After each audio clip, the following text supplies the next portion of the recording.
But guess what? I cook too. And I've read your comments. You are requesting some savory dishes. Well, good news. Today starts my cook-along series. I went to chef training before I specialized in baking. So just like baking recipes, I can give you the hows and whys behind cooking, sharing with you some of my favorite, most delicious dishes, and also listen to your requests. So to kick things off today, you're probably looking at this saying, well, what am I doing with a cake? Because this is a tea sandwich torte. It's a hot day out there, and I thought, well, let's make a cold savory dish. If you're having an afternoon tea or a shower or a gathering where you want a great savory make-ahead, you love the idea of tea, well then this sandwich torte does the trick. I'm going to walk you through making a chicken salad, thanks to my mom, and a pesto cream cheese layered between bread, so one torte feeds 8 to 10 people easily. Please stay with me. Welcome to Cook Along, and I'm making my tea sandwich torte. Let me guess, you're self-employed, but you haven't gotten business insurance yet. I mean, I'm a content creator who works from tea sandwich fillings. The chicken salad first, because that's going to be at the base of the sandwich torte. So normally I don't put cream cheese in a chicken salad, but because I want to make this a torte that's sliceable, I don't want the chicken salad oozing or squishing out of place.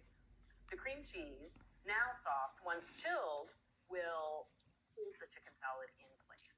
So I'm just softening this up, and I'll add a little bit of mayonnaise. If this does soften up a bit too much that you see lumps developing, you can switch to a whisk, and I think I'm going to do that.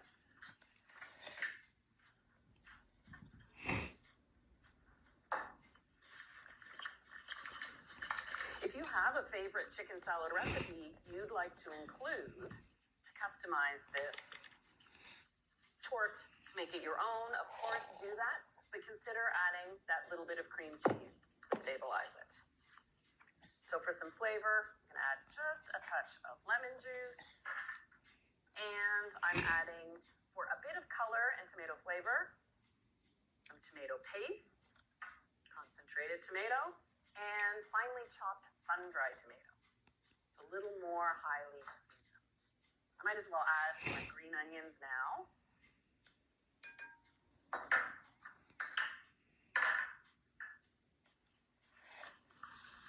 Stir that together. So while very soft now, of course this will set up in the fridge.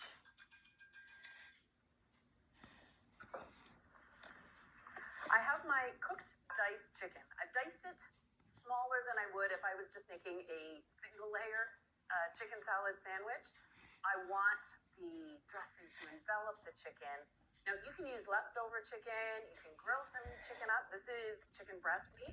I actually poached the chicken. So I made a stock, sort of stock. I just threw in some celery and onion, a little fresh thyme, dropped in the chicken breast, and they took about 20 minutes to reach 165 Fahrenheit. After the chicken cooled, then I diced it up.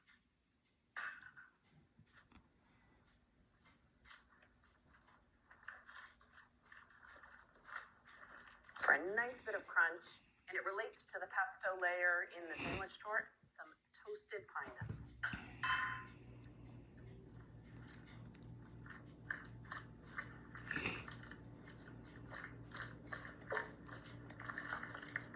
All right, if you're making this ahead of time, you can pop it in the fridge to chill it. I'm going to get to assembling soon enough, so moving right on to the egg salad layer.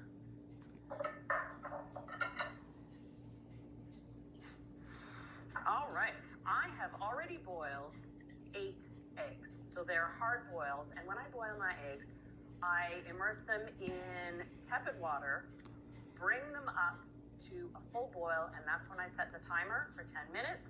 I let them boil for 10 minutes and immediately off the heat. You have to cool down the eggs by running them under cold water or soaking them in ice cold water. That will prevent any of that unappealing green skin to form on the egg yolk. That's a little trick. Now, normally I would use a little chopper for my egg salad. But just like the chicken salad, I wanted to dice the chicken fine. With my egg salad, I want a fine texture to my egg salad. So I'm using a box grater.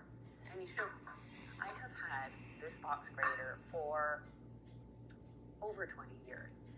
And I like it because the teeth on the box grater are actually a little bit full. I find the new ones with the laser cut blades, for lack of a better term, you can shred a knuckle just too quickly. So I prefer my old one, even if it takes a little more pressure. Of course, with eggs, it doesn't. But I'll just grate up, and you can see that egg has not a hint of green in the yolk. The rinsing is key.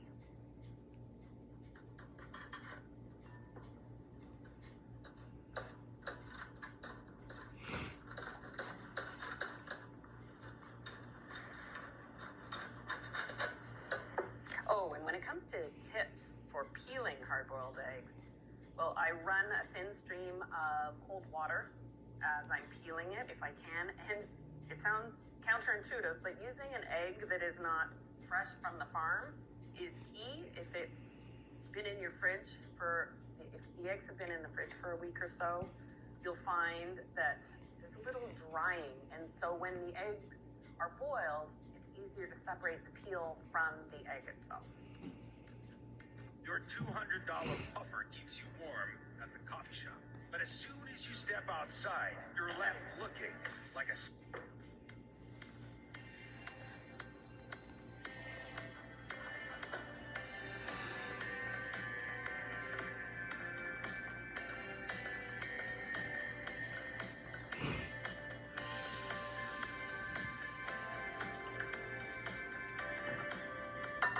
Lovely. I'm just going to take a second and wash my hands. All right, I keep the egg salad very simple. Mayonnaise again.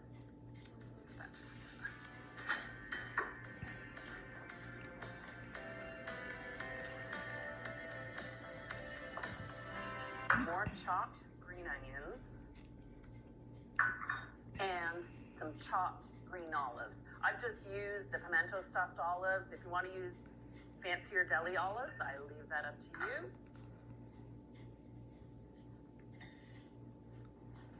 I've always loved the addition of green olives to egg salad. I think it was my mom who started me on that. And it just makes the egg salad, it just brings the salt together, which is what I love about a good egg salad. And that reminds me, let me check the seasoning. This will definitely need a little bit of salt. And I'll add some pepper. And let me grab that chicken salad because I should check the seasoning on it too at the same time. It's time for bed. So, chicken salad.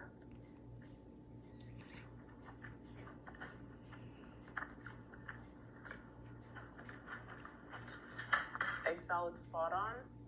Chicken salad just needs a little left.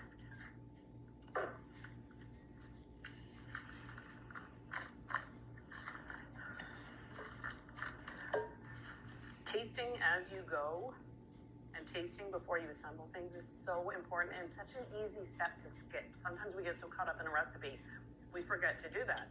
And it's one of the privileges of cooking versus baking. When you're baking, you can't always taste when you go.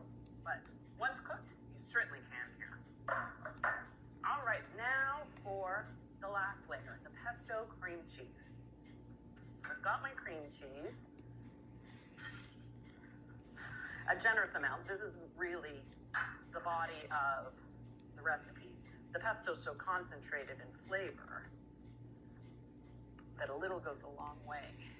So let me soften this up first so it's ready to go.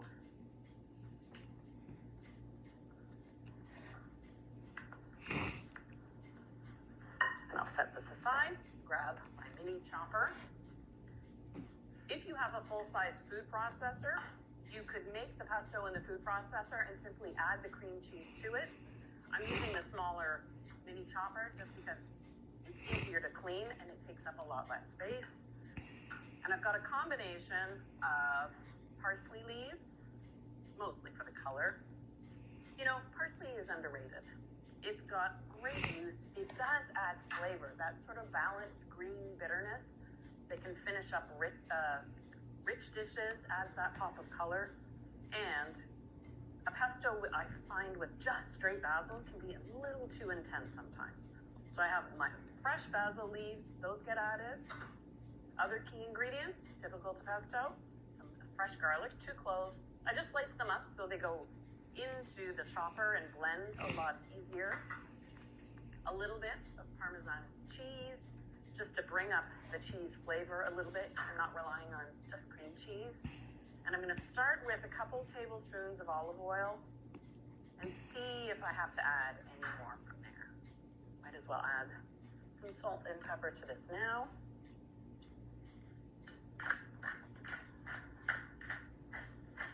Give this a little whir.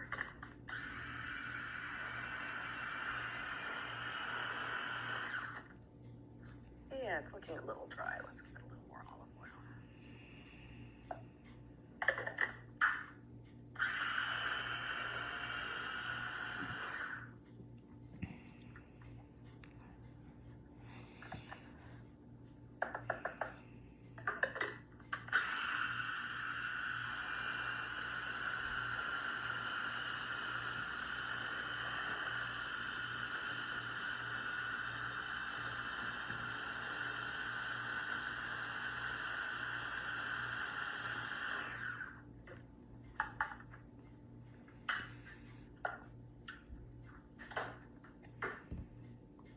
This is the quickest way to clear out stuck poop. I have to poop, but it feels stuck.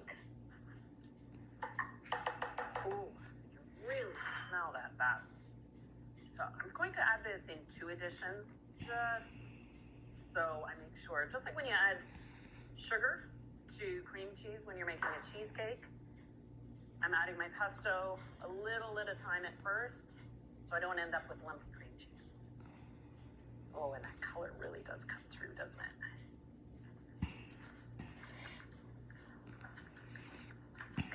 Now, you might be wondering, of these 3 sandwich choices, I've got the chicken, I've got the egg, and the pesto cream cheese. You might be thinking, well, isn't the obvious sandwich flavor missing for an afternoon tea? Cucumber. But I have found if I put cucumbers inside this torte, cucumbers go soft too quickly. A cucumber sandwich is best when it's freshly assembled, and so a torte like this is a definite make ahead, so that all the work is done when it's time for afternoon tea, when it comes to feeding a crowd. And so the cucumbers I just saved to put on top.